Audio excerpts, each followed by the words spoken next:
Hello, everyone. So my name is David Halafmi. I am a history professor at Cypress College. Been teaching there for 23 years now, and it's been a wonderful experience to obviously teach my history, but now get involved a little bit with the homeschool community. A lot of my lectures have been used for homeschooling groups, and I've been very honored to be part of this collaboration with Shanna and making everyday magic in terms of a great website or a channel that talks about so many ways to help the homeschooling community.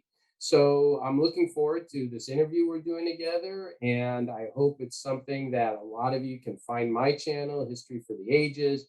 Look at it, subscribe, find a lot of interesting lectures there that you could use for your family to learn about history in this kind of fun narrative way. So I'm looking forward to it. I hope you guys enjoy the interview and have a wonderful day. Thank you.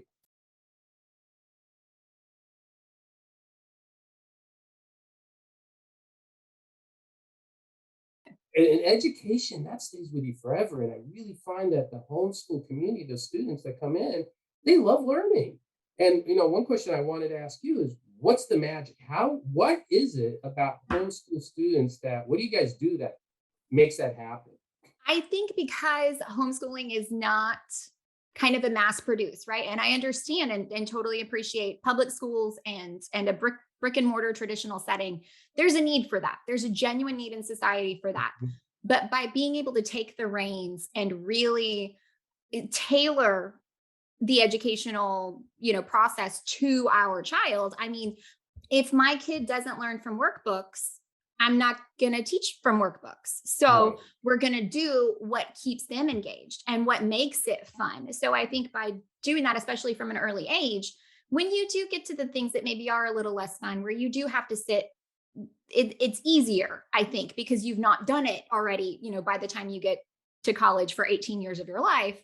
My kids can get up and move around and learn the Right. way that best suits them, which honestly, videos and apps and games, this more creative way of being able to educate them, I think plays such a huge role in that. We're able to go on trips and talk about things in real life that really make the Yeah. connection. Is this accurate? When you actually homeschool, the amount of hours you need, it's like if you're in first grade, you only need like an hour, 2 hours and it takes a whole day in school because it's got 20 kids and all that. But if you're doing it one on one, and then that means your whole day you go to a nature reserve, you go to see, I'm sure you have a lot of beautiful scenery. One nice thing in California is we have all this amazing scenic places you can go and see sequoias, whatever. And there's a lot of learning that can happen that way too. So is that accurate? You don't need It hours and is. hours every It day? is. So we're in Texas. Each state governs their own laws. So I think California, you have to be part of like a charter, an umbrella school. There's Don't have registration. to. There's different options. There's like you can do it as your own private school. You could go through a charter. You can create your own private PSA, I think it's called, or you can create a charter, go through a charter. You get money if you do it one way, you don't get money if you do Right. it another way. Right. So yeah. So there's different requirements in each state, and some states require that you keep attendance and require that you do so many hours and they testing and things like that. So we're in Texas where there's like nothing. There's like nothing. Basically, you say, I'm going to teach these 5 subjects and they just trust you. But the flip side of that is that we still pay all of our property taxes and we get no benefits. So everything that we do is entirely out of Sure. pocket, but there's no oversight. So that's kind of Right. nice, which can be dangerous for some people if you're not disciplined.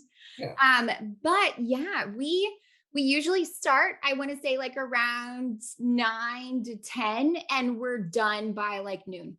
And that's Wow. both kids with everything. And I mean, we've added in so much more than I think they would get in a traditional school setting. So we did 2 histories this year because my older one, the 4th grade norm is Texas history. So we did Texas Right. history together as a family, and then we did like ancient times history Okay. to suit the kindergartner as a family. So we, 2 histories and 2 spellings and all of these things. And it's so much more efficient Okay. because we don't have to, take 20 minutes to change classes or 20 minutes to go to the bathroom and things like that. So we definitely are able to pack more in. They don't have homework either. So, I mean, if you're thinking about a school day, then you got to add on however long it is for homework. So, Yeah. I mean, their evenings are free. They both dance a lot. We've done a homeschool soccer club. There's homeschool fencing classes. We've always been Yeah. able to do swim lessons during the day. I I mean, it's just know. One of these it's big awesome. myths, I saw the funniest meme about it. Basically somebody going, "Oh, so your child is homeschooled. How are they going to be socialized?" And the reply is, "I'm homeschooling them. I'm not living them in a cave, right?" And they are, at least all the ones I've met. I go to this homeschool learning center, and they're out there. They're like kids playing and like normal teenagers, and Well, it's great. I think there's this like thought that your whole social life is at school. When Right. really, how much socializing time happens at school? There's like maybe Yeah. recess and lunch. Recess, lunch. And then those Yeah. aren't people you choose. So it's more of a forced association than it Right. is a socialization, which is not the same. But my Right. in laws had the same. That was one of the first questions, 6 years ago, we started talking about this. Mhm. Like, what about socialization? And now, if those same people are like, what do you mean she's got another thing? What do you mean there's another birthday party? What do you mean you can't see Yeah, us? Like, it's absolutely. the exact same. So, no, there's no worries about that. It's just, Yeah. if anything, it's I would argue a better quality of socialization in that I respect. I I think so too, yeah, I mean, yeah, I've been very impressed, like I said. Yeah, it's fun. There's a lot of benefits to it. And I think just as a parent standpoint, one, I don't have like a college degree. I have a license to cut hair. So even just coming to talk to you, I was like, okay, there's a little bit of imposter syndrome. Like, is this No. serious? You know what? Look, my parents never graduated high school. They made the American dream happen, There you right? go. There you go. I get this question a lot: Is college for everybody and all Oof. that? It depends. It's not a clear cut answer as people think. There's some people vocational is the best thing for them. There are other people who open up their own business and do great in life. And yeah, there are other people that a college degree is very helpful. So I don't think it's so cookie cutter that everybody has to be in the same boat on Absolutely. Well, just hearing, as a mom who naturally as a parent, I'm sure you understand we're that. messing everything up all the time, Yeah. right? So there's always that fear, but Right. then taking on the role of educating them like Yeah. for the world. Like Right. I'm not licensed for this, so it's good to hear your perspective as a Yeah. professional educator saying that homeschool kids they make it and they do Yeah, and okay. I think one of the good things that I've seen is those learning centers as they get older, where there is a place when you get past the material you understand, you can then put them still in kind of a homeschool environment that you like, and they'll teach them the calculus that, I can't ever teach them, and they can still get that. And we even get students, I don't know if you have this in Texas, but they'll be high school students and they'll take classes, it's called like dual enrollment Hmm. or We do. specialized, and they'll take college at a community college and they're 15 years old, 16 years old, and they're just taking my history class, or they'll take some stats class, and that's fine. That's awesome. That's so Yeah. awesome. Is there anything else that you didn't feel like we covered that you wanted to talk Well, about? one thing I do want to list, definitely, I hope a lot of your viewers do find my channel and can find a lot of lectures there that they enjoy. And, in terms of, I have a wide variety of material, all the way from the ancient world to the modern times. But, in terms of the ones that I really, really enjoy, I just created a whole new playlist on World War II. And that is one that if you could either pick one topic, let's say you want to learn about something like the little ships of Dunkirk. Maybe you've never heard of that before. And it's an amazing story of how average civilians rescued British soldiers during World War II. Or you could watch the whole series and get the entire history of World War II. And then the other one I've done recently is just the unknown legends. It's people, everyone knows of Churchill, right? But you don't know about the 106-year-old World War II vet who flew gliders into Normandy. So I have a lecture about a 106-year-old vet. He just passed away who flew gliders into Normandy. And it's just, those are great stories. So, I hope, people can find, and yes, a lot of my material is definitely more for high school and older. But I will say I've had a lot of homeschool people, the families, the moms or the dads will watch it and go, yeah, I could watch it. And then I could use that information even for my, 5, 6, 7-year-old who's learning about Greece or Rome. I could take that stuff, change it around a bit and learn about it. So I have a lot of parents and they're learning the history so then they could teach their kids. So I'm loving it. And, I encourage them if they have anybody ask questions, about any of the lectures to contact me, any ideas of new lectures to do. I've been doing quite a bit. I'm probably going to slow down a little bit when baby number two comes. Fair, fair. Yeah, in July. But there's so much content up there. I mean, there are literally semesters worth of classes that as new people come in and watch, they can Okay, hopefully. so can you tell us what do you have coming up? Like maybe into the summer or before So your second? I've got one new lecture coming up that's interesting. So I did one on my five favorite novels of history. I did one on dating systems that actually, like the Roman numerals, became pretty popular. I've got another one I'm going to do, I think, pretty soon, just on the most significant assassinations in history. Okay, that's interesting. We're Yeah, gonna have to and watch that. that's That when sounds it's great. yeah, it's like in why. So that's going to be coming up, I think, pretty soon. And then yeah, I'm probably going to do one of the other things I'm doing is I'm taking some of my older lectures, updating them a bit. I want to do some stuff on the democracy of Athens and how that started. I want to do one on more individual stories like Alfred Dreyfus, a name a lot of people haven't probably ever heard of before.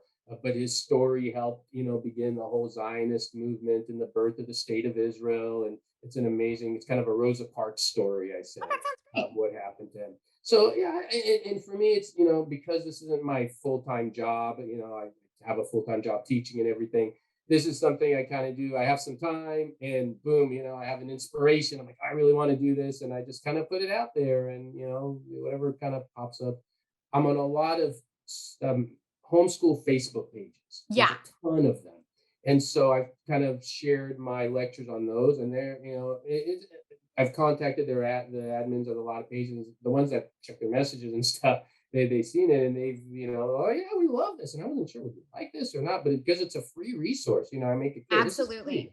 Well, I know. I'm not charging anybody for this. I know there's a lot of other sites there that do charge and all that, and that's fine. Or people hold classes. This is just I want to, it's out there anyways.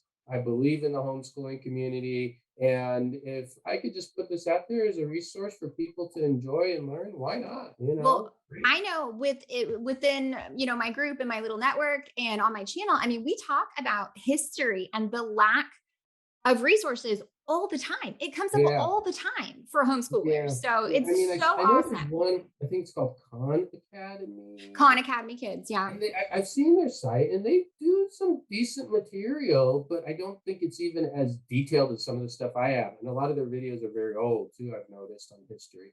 But that's a good one as well if people want more. And I don't know if that's free or not, honestly. With the Uh, Khan Academy, yeah, I think yeah, it is. yes, Yeah. yeah.